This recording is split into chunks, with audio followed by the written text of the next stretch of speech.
Welcome to the program. It's a great joy and privilege for me to be with you on this program. இந்த நிகழ்ச்சிக்கு உங்களை அன்பாய் வரவேற்கிறோம். உங்களை சந்திப்பதிலே நான் மிக்க மகிழ்ச்சி அடைகிறேன். Bow our heads in prayer. நாம் தலைகளை வணங்கி ஜெபம் பண்ணுவோமாக. Most gracious Father, we thank you for this time. கிருபையுள்ள பிதாவே, இந்த நேரத்திற்காக நாங்கள் நன்றி செலுத்துகிறோம். As we come around your word, speak to us through your word. Strengthen each and every believer, oh Father Lord. இந்த வேளையில உம்முடைய சமூகத்தில் வந்த எங்கள் ஒவ்வொருத்தரையும் நீர் பலப்படுத்துவீராக. Help us not to be worried about the situation, circumstances that we face in our lives. We give you glory and honor in Jesus' name. Amen. எந்த சூழ்நிலையானாலும் எந்த கஷ்டமானாலும் எங்களுடைய கவனம் அதன் மேல் செலுத்தாதபடிக்கு நாங்கள் வெற்றி சிறந்தவர்களாய் காணப்பட எங்களுக்கு அனுகிரகம் செய்வீராக. ஆண்டவராக இயேசு கிறிஸ்து நாமத்தில் ஜெபிக்கிறோம் எங்கள் பிதாவே, ஆமேன். We're going to look from Luke chapter 12 verses 22 to 31. இந்த நாளிலே நாம் லூக்கா எழுதின சுவிசேஷம் 12ஆம் அதிகாரம் 22ஆம் வசனத்திலிருந்து 31ஆம் வசனம் வரைக்கும் தியானிக்க இருக்கிறோம்.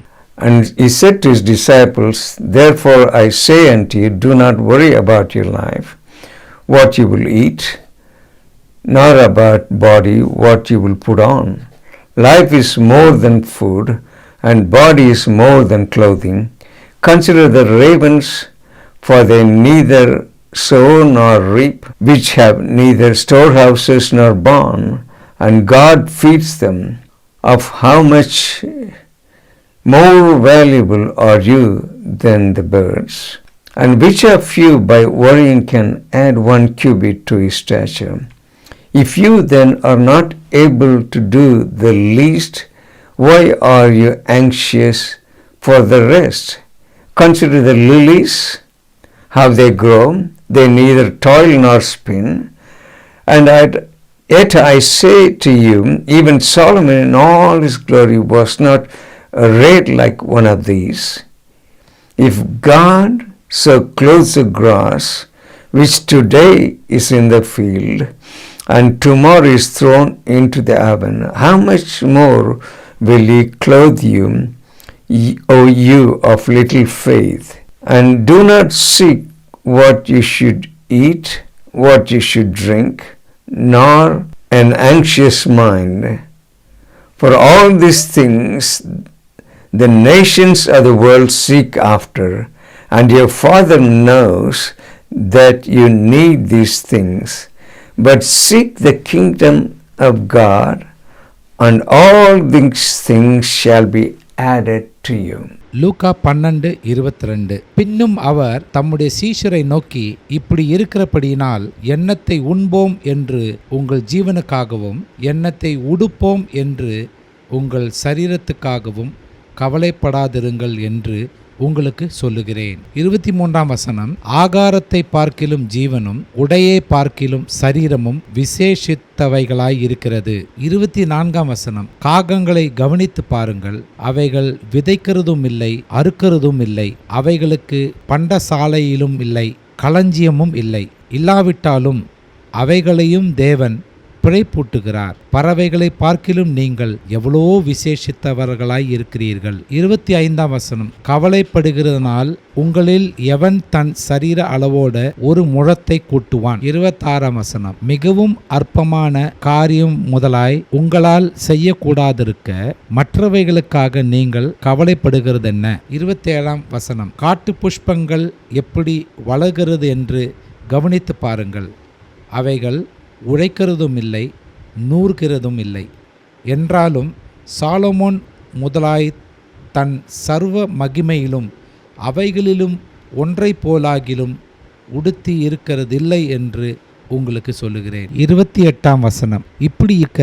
அற்ப விசுவாசிகளே, இன்றைக்கு காட்டிலிருந்து நாளைக்கு அடுப்பிலே போடப்படுகிற புல்லுக்கு தேவன் இவ்விதமாக உடுத்துவித்தால் உங்களுக்கு உடுத்துவிப்பது அதிக நிச்சயமல்லவா? 29வது வசனம். ஆகையால் எண்ணத்தை உண்போம் எண்ணத்தை குடிப்போம் என்று நீங்கள் கேளாமலும் சந்தேகப்படாமலும் இருங்கள். 30ஆம் வசனம், இவைகள் எல்லாம் உலகத்தார் நாடி தேடுகிறார்கள், இவைகள் உங்களுக்கு வேண்டியவைகள் என்று உங்கள் பிதாவானவர் அறிந்திருக்கிறார். 31ஆம் வசனம், தேவனுடைய ராஜ்யத்தையே தேடுங்கள், அப்பொழுது இவைகள் எல்லாம் உங்களுக்கு கூட கொடுக்கப்படும். Jesus said here, do not worry. ஆண்டவராகிய இயேசு இங்க சொன்ன வார்த்தை என்னவென்றால், கவலைப்படாதிருங்கள்.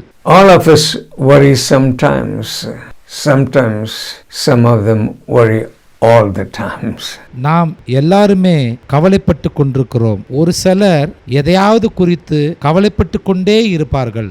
Jesus said, do not worry, and he addresses this in this portion of scripture, Luke chapter 12. ஆண்டவர் இயேசு இந்த இடத்துல கவலைப்படாதிருங்கள் என்று சொல்லி இந்த லூக்கா 12ஆம் அதிகாரத்துல இவ்விதமாய் நாம் வாசிக்கிறோம். Human beings have a tendency to worry. We're going to look at 3 points. Why do we worry? பொதுவாக மனுஷ சுபாவம் என்னவென்றால் கவலைப்பட்டு கொண்டே இருப்பது. இன்றைக்கு நாம் ஏன் கவலைப்படுகிறோம் என்று 3 முக்கியமான காரணங்களை பார்க்க இருக்கிறோம். What do we typically worry about? நாம் எதை பற்றி முக்கியமாக கவலைப்பட்டு கொண்டிருக்கிறோம்? How we can fight against worry. கவலைக்கு விரோதமாய் எப்படி நாம் போராட முடியும்? When God says something and we don't do it, then we are disobeying God. தேவனாகிய கர்த்தர் எதையாவது ஒன்று சொல்லி நாம் செய்யாமல் இருக்கும் பொழுது நாம் கர்த்தருக்கு கீழ்ப்படியாமல் இருக்கிறோம் என்று அர்த்தம். There are sometimes certain people have gone through severe trauma and they are concerned and they worry about things. That's okay. ஒரு சில வேளைகள், ஒரு சில மனிதர்கள் ஒரு சில கடினமான சூழ்நிலைகளை அவர் எதிர்கொள்ளும் பொழுது கவலைப்படுவது சகஜம்தான். அதை பற்றி நான் ஒன்றும் சொல்லவில்லை. But most of the time people get worried all the time for nothing. ஆனால் ஒரு சில வேளைகளில் நிறைய பேர் ஒரு சில காரியங்களை குறித்து கவலைப்பட்டு கொண்டே இருப்பார்கள். They worry about things that are not going to happen. ஒருபோதிலும் சம்பவிக்க முடியாத ஒரு சில விஷயங்களை குறித்து கவலைப்பட்டு கொண்டே இருப்பார்கள். Jesus said, do not worry. ஆண்டவராகிய இயேசு சொன்னார், கவலைப்படாதிருங்கள். First question is, why do we worry? இந்த கேள்வி என்னவென்றால், நாம் ஏன் கவலைப்பட்டு கொண்டிருக்கிறோம்? We worry because we cannot control the things. நாம் ஏன் கவலைப்படுகிறோம் என்றால், நாம் சந்திக்கிற சூழ்நிலைகளை நம்மால கட்டுப்படுத்த முடியவில்லை. Then the question is, which or who, what is in control of your life? அப்ப கேள்வி வருகிறது, யாரு எவரால உங்களுடைய சூழ்நிலை கட்டுப்படுத்தப்படுகிறது? As Christians, we go around saying God is in control. நாம் கிறிஸ்தவர்களாய் இருக்கையில் நாம் சொல்கிற வார்த்தை என்னவென்றால், நாம் தேவனாகிய கர்த்தர் நம்முடைய சூழ்நிலைகளை கட்டுக்குள் வைத்திருக்கிறார் என்று. But we live like as we are in control of our life. ஆனா நாம் ஜீவிக்கும் போது நாம் தான் நம்முடைய சூழ்நிலையை கட்டுப்படுத்துகிற மாதிரி நாம் ஜீவிக்கிறோம். When we are faced with situation beyond our control, we begin to worry. நம்முடைய கட்டுக்கும் மீறி இருக்கிற ஒரு சில சூழ்நிலை பார்த்து தான் நாம் கவலைப்பட ஆரம்பிக்கிறோம். And we get anxious and fearful. But Jesus said, do not worry. அதே நேரத்தில் நாம் பயப்படுகிறோம், அவிசுவாசமாய் இருக்கிறோம். ஆனா ஆண்டவராய் இயேசு கிறிஸ்து சொன்னார், கவலைப்படாதிருங்கள். So when we worry, we become distracted and our mind becomes preoccupied with the things we are worrying about. நாம் கவலைப்படும் பொழுது நம்முடைய கவனம் சிதறுகிறது. அதே நேரத்தில் நம்முடைய மனதில் தேவையில்லாத ஒரு சில சிந்தனைகளினால் நிரம்பி இருக்கிறது. We lose focus on the most important things in our life. மிக முக்கியமான விஷயங்களை குறித்து நாம் கவனம் செலுத்த மறந்து விடுகிறோம். Worry distracts and divides us. கவலை நம்மை திசை திருப்புகிறது, அதே நேரத்தில் நம்மை பிரிவினைக்குள் ஆக்குகிறது. Sometimes we are so much worried we don't know what to say and we find it difficult to make decisions in life. ஒரு சில வேளையில நம்முடைய கவலை எப்படி இருக்கிறது என்று கேட்டால் என்னத்தை சொல்ல என்று புரிய மாட்டேங்கிறது. அதே நேரத்தில் எந்த முடிவு எடுக்கிறதுன்றதே புரியாமல் இருக்கிறோம். When we get worried, there is an internal conflict that's going on. நாம் கவலைப்பட்டு கொண்டு இருக்கிற வேளையில நமக்குள் உள் உணர்வில் ஒரு பிரிவினை ஏற்படுறதை நாம் பார்க்கிறோம். We worry because we feel we are out of control, but we need to hand it over to the control of the Holy Spirit. ஒரு சில வேளையில் நாம் குழம்பி இருக்கிற வேளையில முடிவெடுக்க முடியாமல் இருக்கிறோம். ஆனா இப்படிப்பட்ட சூழ்நிலையில இந்த விஷயத்தை பரிசுத்த ஆவியான கையில ஒப்படைக்க வேண்டும். We're going to look at typical things what we worry about. நாம் எவைகளை குறித்து கவலைப்பட்டு கொண்டிருக்கிறோம் என்பதை குறித்து நாம் இப்போ சிந்திக்க போகிறோம். Here we see the main worry in Jesus' time was, in the first century, they were worried about food and clothing. முக்கியமாக ஆண்டவராக இயேசு கிறிஸ்து வாழ்ந்த முதலாம் நூற்றாண்டுகளிலே மனிதர்கள் மத்தியிலே உணவை குறித்தும் வஸ்திரங்களை குறித்தும் மிகுந்த கவலை உள்ளவர்களாய் காணப்பட்டார்கள். That's what we see here in verse 22. Do not worry about your life, what you will eat. இதைதான் நாம் லூக்கா எழுதின சுவிசேஷம் 12ஆம் அதிகாரம் 22ஆம் வசனத்தில் நாம் வாசிக்கிறோம். எவைகளை குறித்து உண்போம் என்பதை குறித்து கவலைப்படாதிருங்கள் என்று இயேசு ஆனவர் சொல்லுகிறார். Or what you will put on. அல்லது எவைகளை உடுப்போம் என்று கவலைப்படாதிருங்கள். So life is more than food and body is more than clothing. ஆகாரத்தை பார்க்கிலும் ஜீவனும் உடையை பார்க்கிலும் சரீரமும் விசேஷித்தவைகளாய் இருக்கிறது. So there were two main areas of worry. They were worried about food, they were worried about clothing. அவர் ரெண்டு முக்கியமான காரியங்களை குறித்து அவர்கள் கவலைப்பட்டு கொண்டிருந்தார்கள். ஒன்று உணவை குறித்து கவலைப்பட்டு கொண்டிருந்தார்கள், அதே நேரத்தில் வஸ்திரங்களை குறித்து கவலைப்பட்டு கொண்டிருந்தார்கள். They worried about food because they didn't know where the next food was coming from. They were worried about clothing because they did not have a lot of clothing. அப்ப உணவை குறித்து ஏன் கவலைப்பட்டார்கள் என்று கேட்டால், அடுத்த வேளை உணவு எங்கிருந்து வருகிறது என்று அவர்களுக்கு தெரியவில்லை. அதே நேரத்தில் உடுப்பதற்கு வேறொரு வஸ்திரம் இல்லாதபடியினாலே வஸ்திரங்களை குறித்து கவலைப்பட்டிருந்தார்கள். This was in the first century, so they were worried about food and clothing. இது 1ஆம் நூற்றாண்டிலே நடந்த நிகழ்வு. எனவே அவர்கள் உணவை குறித்தும் வஸ்திரங்களை குறித்தும் கவலைப்பட்டு கொண்டிருந்தார்கள். Jesus here talks about example of raven.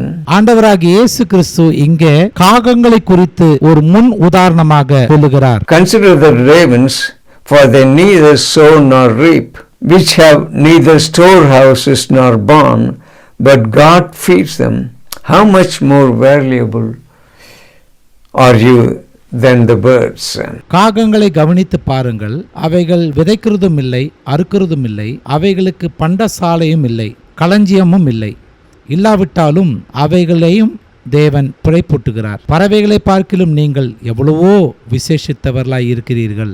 The ravens, the example is given, they don't sow or reap, but God feeds them.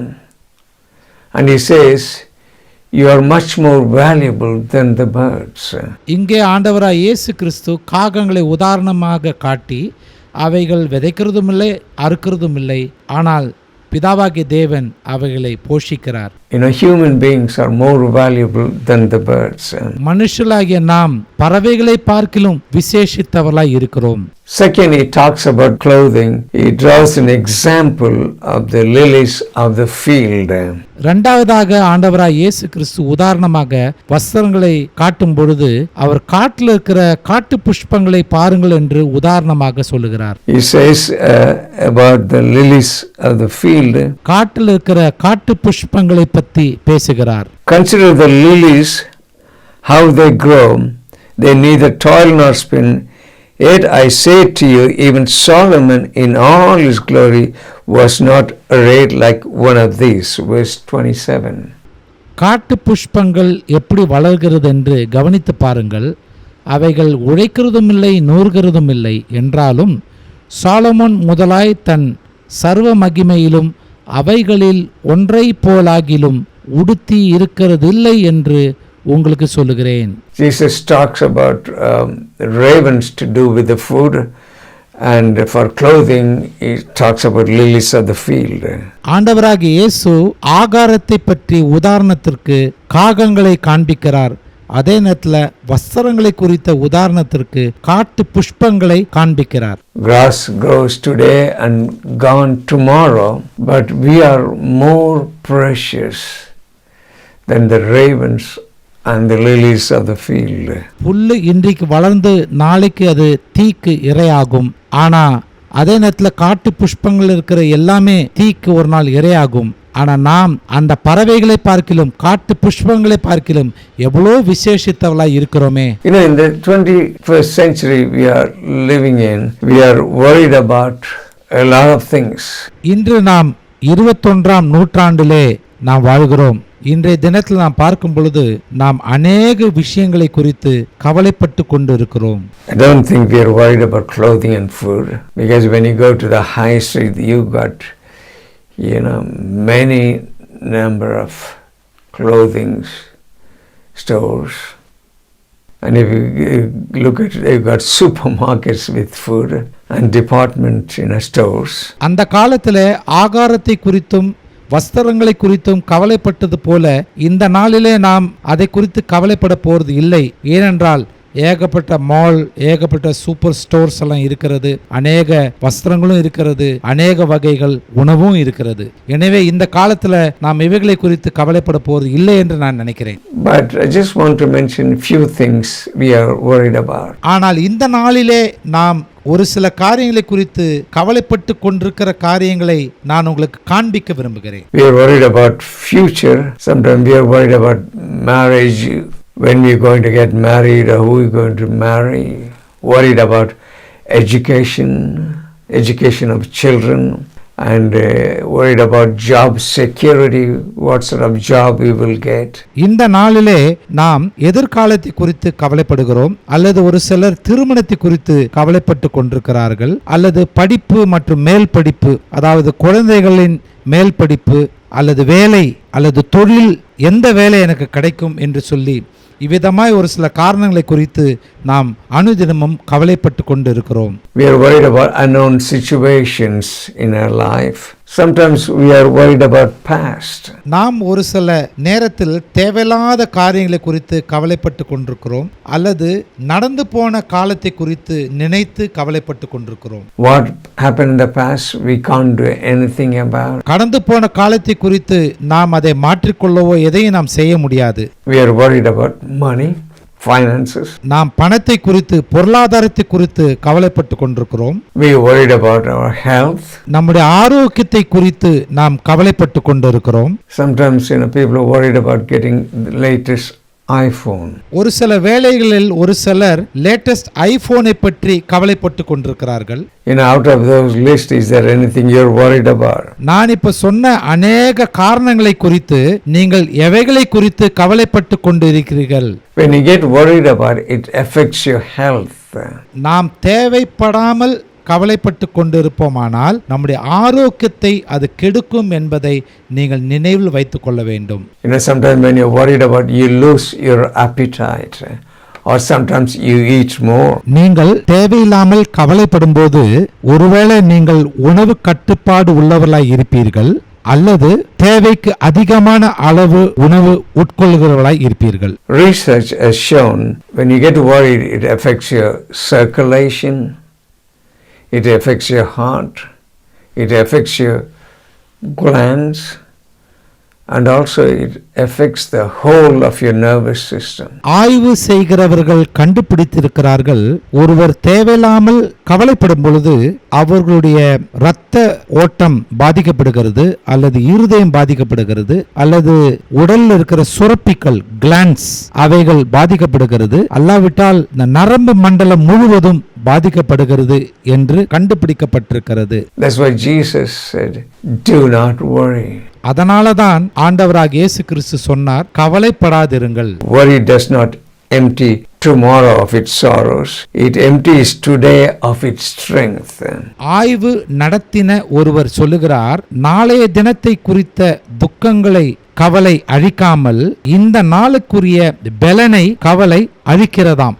The final point I want to make is how to fight against worry. கடைசியாக நான் ஒன்றை குறிப்பிட விரும்புகிறேன். இந்த கவலையை நாம் எதிர்த்து போராடுவது எப்படி? What does the Bible say about that? The way to fight against worry is to, capture the thought of worry. வேதம் கவலை பற்றி என்ன சொல்கிறது? கவலையை மேற்கொள்ள வேண்டுமென்றால் அந்த கவலையை தூண்டிவிடுகின்ற சிந்தனைகளை முதலில் மேற்கொள்ள வேண்டும். Our mind is the battlefield. நமது மனதுதான் போர்க்களமாக இருக்கிறது என்று உங்களுக்கு தெரியுமா? 2 Corinthians chapter 10 verses 3 and 5.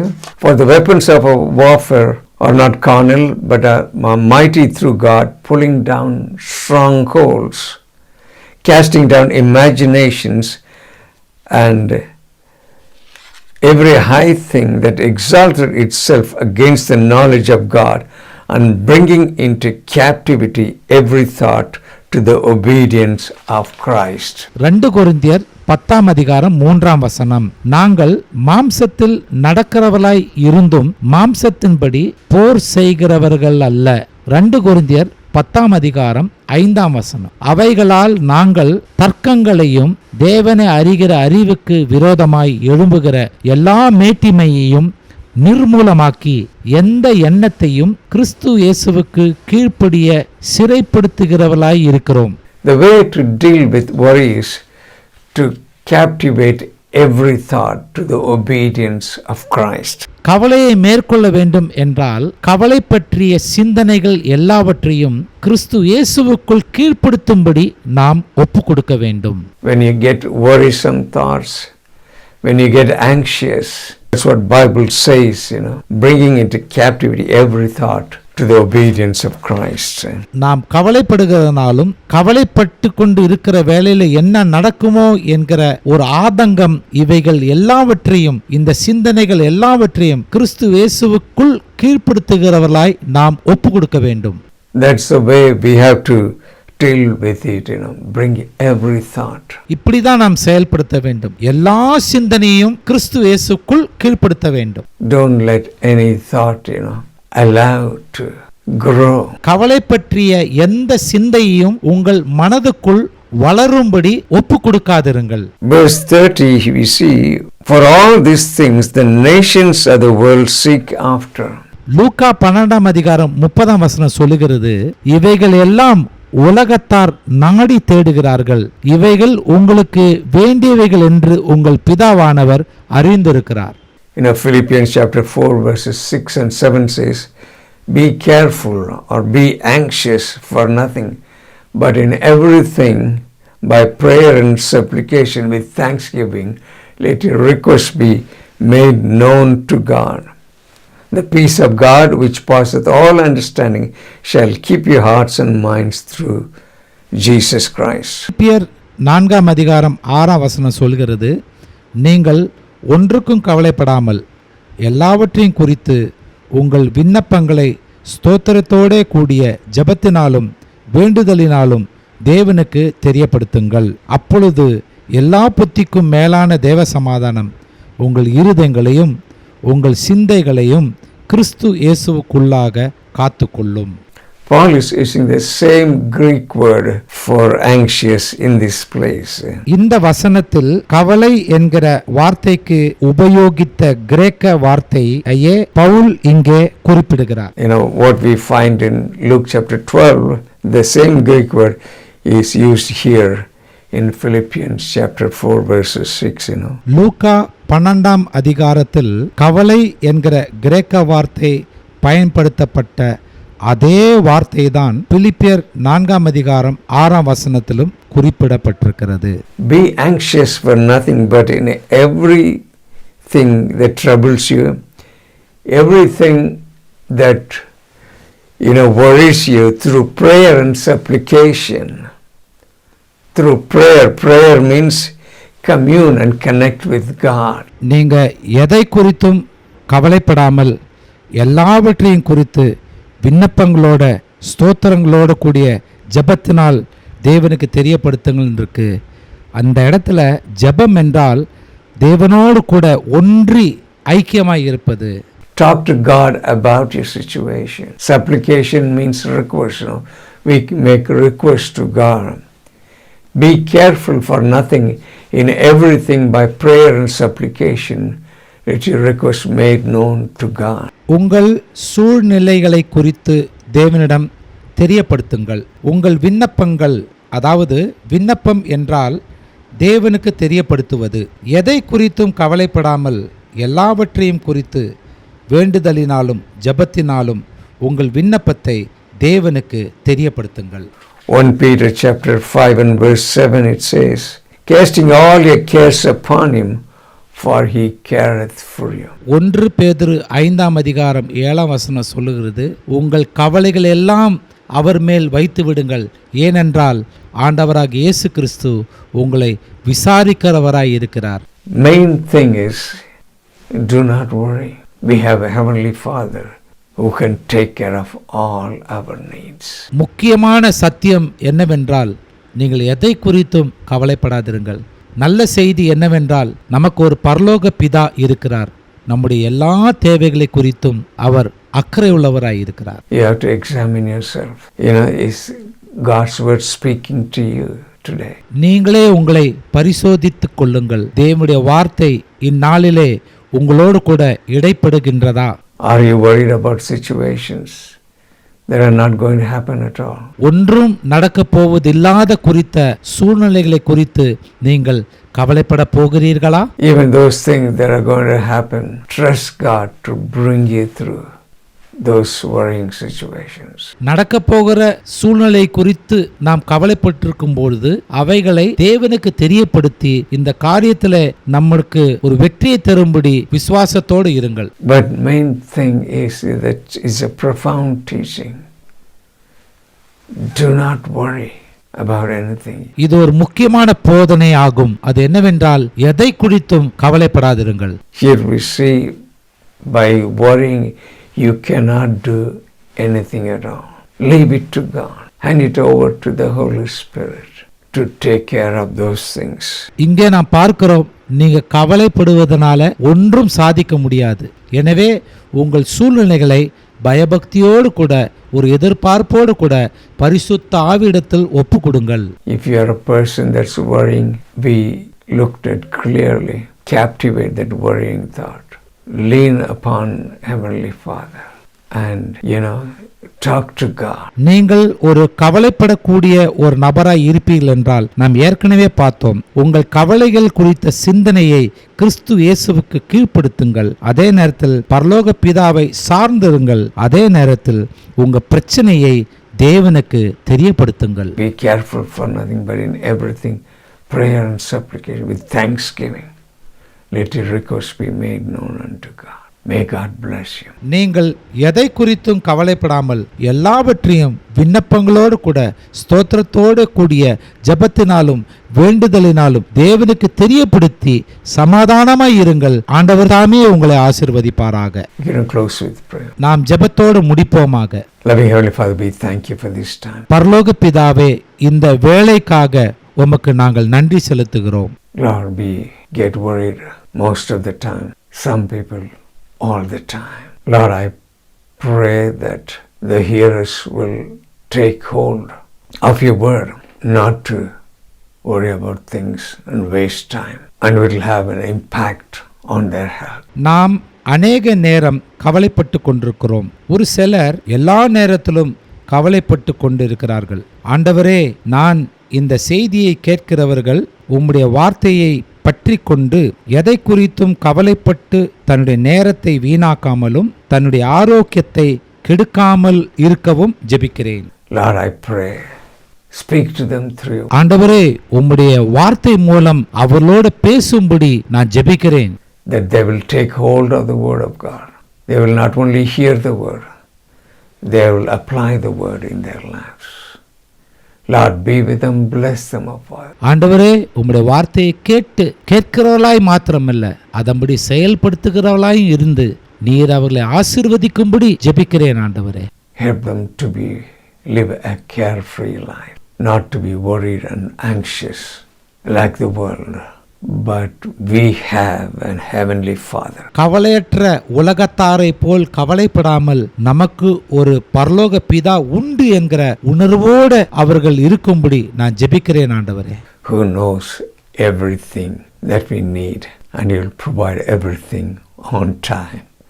We give you glory and honor in Jesus' precious name. Amen. நமக்கு தேவையான அத்தனையும் நீர் ஏற்ற வேளையில எங்களுக்கு தருவீர் என்கிற விசுவாசத்தோடு ஜெபித்து முடிக்கிறேன். ஆண்டவராகிய இயேசு கிறிஸ்துவின் நாமத்தில் ஜெபிக்கிறோம் எங்கள் பரலோக பிதாவே. ஆமென்.